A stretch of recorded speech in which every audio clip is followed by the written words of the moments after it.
Oh, go back so you can go back. Sorry. So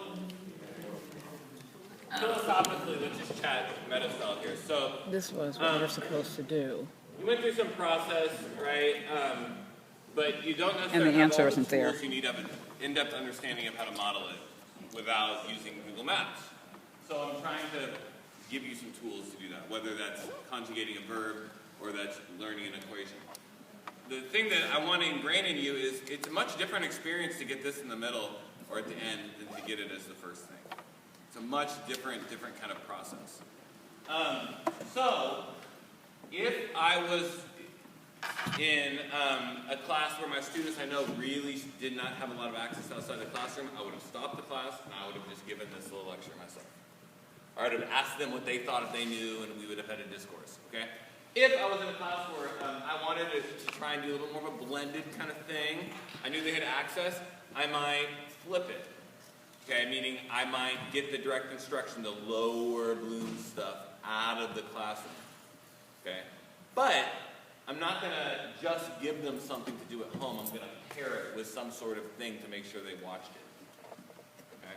And I want that thing to be meaningful. I don't want that thing to be, at minute 2, what was he saying? Just to make sure they watch it. It shouldn't be punitive. So I want them to reflect on it. This is a very tricky, sticky thing because it's still blended if the kids are now doing it. The point is the direct instruction kids take in individually in many different ways. Okay? Versus the group dialogue that you were doing about the map, that really needed to be done together, I think. Some kids might need to rewind this 100 times. Some kids might need to watch it just once. So I want to give you an opportunity to have done that individually. So that's a very sticky thing because it's not really good. It depends on when you use it. I don't think it's good educational technology just to give kids lectures at home and homework in class. I mean, that's not doing anything new. That's actually making your relationship with them probably less because you have less time with them to just interact. So I want to show you though what I did here. So I set up a Google form. Okay. Now the way I set up this Google form is in a way where if you got the right answer, you'd be done. If you didn't get the right answer, you'd have to do something else. Just so that I knew that kids got a little extra scaffolding. So let's go through it. This first one, I mean, obviously there's not the right answer here. So this first one said, incorrect. Here's the right answer. I don't know what the heck. Yeah, that's not right. My problem. So, but then I said in the space below, let's assume it was, please describe your mistake. So kids would say, well, I did this, I did that, and they submit. Now let's say a kid chose that one. Okay, again, wrong. And that student would go through describing a mistake. If a kid chose this one, this is not the right one, but according to my lack of sleep brain, it is right. Okay, cool, they just submit. Okay, and this one, good.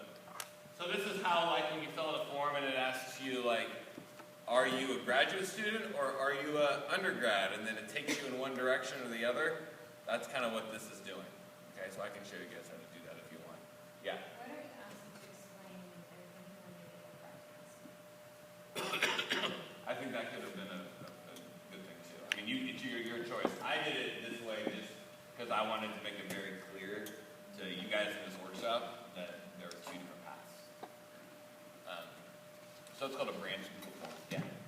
Do you block it so they can't just go back? No, okay, that's a good question. They can just go back. I used to lie to them and say I can see if we go back in the form, which I can't. But I think for me, a lot of people say no homework ever. Homework's bad. And so, for me, I kind of think that that's too polarizing. If I'm going to send them home with something to do, I want there to be an opportunity to reflect, and I want them to get immediate feedback. And I'm not going to make it a huge portion of their grade. So this gets to assessment here. I know if they did it in the spreadsheet. I also know if kids went through the process. I don't know if kids backed up and kept trying it until they got it right. But I do know if kids back up and keep trying it to get it right, they're engaging with the assignment. So either way, I'm happy. If they're doing that or they're doing the other one. The trick is, if I then make this 50% of their grade, then I'm playing that pulling teeth homework game, and kids are getting in trouble about homework, and I'm trying to regulate things that I can't regulate. I can't keep them from copying the hallway. I can't keep them from doing that. So I need to make it formative for me. And that's what I really like about this. If they're rewinding, then they're engaging with it, and they're trying. They might be trying to gamify it and just go through until they get it right. But if they know that I'm not going to care in terms of points, then they might be more apt to try and get it right, just for themselves. And that's kind of what I like about that, boom, you got it right, is it's a little bit of that serotonin, like, ooh, I got it right. You know, and they might try, you know, be challenged to see if they can do that on the first try. So, I don't always do branching like this, but I think I wanted to model for you guys that option exists in Google Forms. It's very easy to do too. It's really great. English teachers love to do this. So you can have kids, you can write like choose your own adventure stories in a Google Form, right? Where the choice would be, do you want character to die, live, or, you know, somewhere in between? And then they choose, and it goes off, and then the story kind of continues differently. So they're actually writing the story where I would be writing the question. Kind of a neat little thing to do. Okay, so you guys engaged. The fact that you didn't know that the answer wasn't there means you knew that, you know, it should have been C divided by 2R. That should have been the answer. Is that the one you picked first? 2 pi. 2 pi. To get it. That's when you picked first, right? And that means you got it. Good job. C divided by 3. So phase 4. Now remember, Yeah, that one. I'm skipping here's a worksheet with 20 problems, I'm going to walk around while you do them. I'm skipping that part right now. But that's an important part. The content assimilation is important. All right, so I skipped that. All right, phase 4, back to your team. You're in class the next day, and we're going to take this application, and now this is where the Common Core piece comes. Okay, this is straight out of it. Okay, and here's your challenge. What I'd like you guys to do is on a piece of paper, a clean piece of paper, or on a whiteboard on an iPad, something, I would like you guys to work together. And given what you saw in the video, okay, I would like you to derive, and I would like you to do this without using the internet. Okay, so computers down, everything's down. I would like you to derive an equation for the circumference of that part. Okay? So, when you have it, I want you to have it written really clearly on a piece of paper, because I'm going to have you guys take a picture of that when you're done. Okay? So this is the extension activity. You did it physically. Now I want you to build, let's call it a model. I want you to build a model that describes the circumference of that part. When I say that, I'm being strategic and saying that. This part. Okay? Go for it. We figured out the radius or just pi times. So for that part, Figured out it was the 11. diameter So we was subtract. 11. The only problem that we didn't take into account was the triangle. Anything that's higher level is always going to be done group. Anything that's more lower level, I would always have you do individually.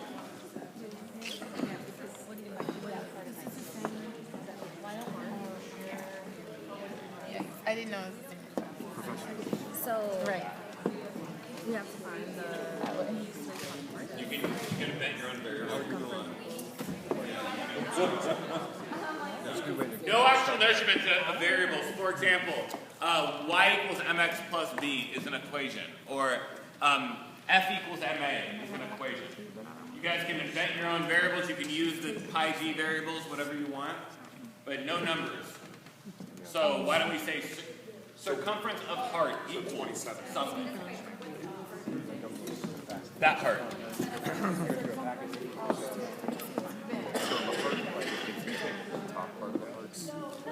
Wrap them together, that's one circle.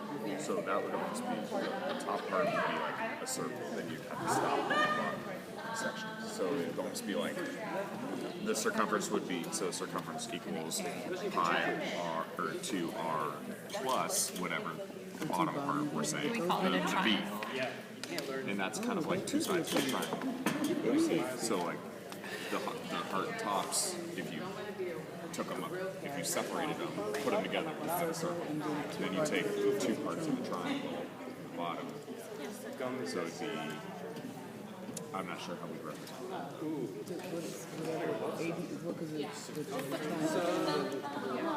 Basically, what you want to do is try and make it work. And then there's a circle, right? So you've got, I mean, your circle has to hit as many points of the heart as possible. So you've got the circle, the point that hits the circle at the base of the heart. Plus then you've got to hit the hump on the right, And then that little part. the hump on the left, and going back down. I mean, it's an irregular circle, but the idea. So you've got these points here that you have to hit it to make the circle. Yeah, you've got these. That's what I'm saying. You've got these empty spaces now. Triangles, but that doesn't. But if it's just the diameter, right? Or Yeah, don't think Well, if all you're finding is the the circumference. circumference, exactly. I So mean, would you? that's how. I mean, this is how usually I find irregular shaped objects. You can't. There because it's not a circle. You can't find the circumference. You have to find. You have to create a circle. So is it C of the heart equals And we can still use pi C times, equals pi times circumference. diameter? I mean, I don't see. I don't see how there's anything different. I mean, Yeah. you could do pi 2r. Calculating, could we calculate the chunk that we're removing from the bottom to that? But it's not the chunk, it's the part. Because we want the circle. So we just want the line. So if you want to make those, then Right, all so you want this to will take be out is this, so if we that know line, this DR, like, distance. right, yeah, the distance, so the distance of this, like if we had two circles down here, what is this, what is the radius there? What is the radius there? It's two smaller circles. What's the, like, so if you're creating something like that, so the heart is the result of, you can calculate that radius, you can calculate that radius, you can calculate that radius and that radius.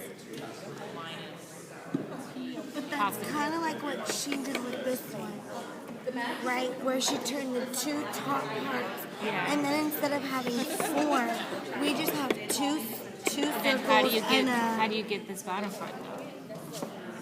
We'd have to have four, right? I don't know.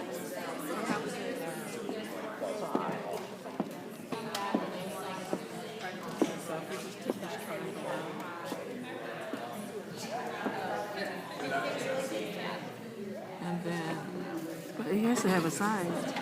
It has a side, but he's not traveling that way. He's just gonna go up to the side.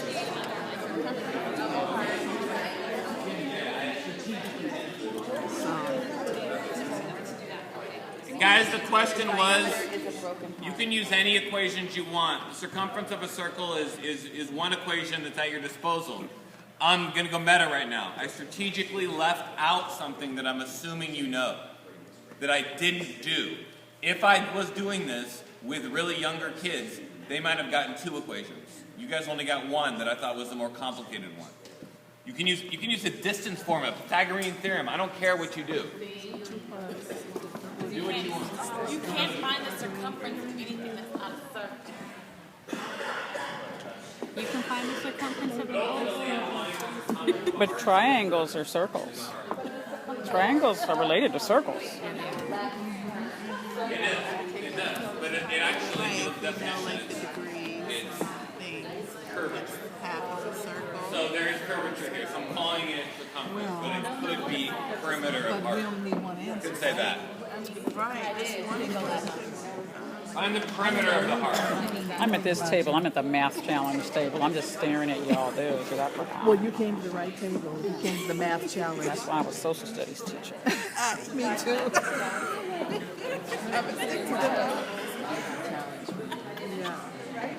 So did you guys figure it out already? We, Where to put your, what's it look like? where's the, It's 2D plus pi. Let's say it again. Here, let me get some. So we broke it into two semicircles. And Do you have a picture, or did you guys draw it? Let me see. Okay, explain it, Lucy. So we drew this heart and then we split it into 3 shapes, which is 1 circle, 2 circles, and then a square. And then we said that since it's 2 semicircles, we could add it to create 1 whole circle. So that would be the pi d, that's 1 circle's circumference. And then the length of one side of the square equals d.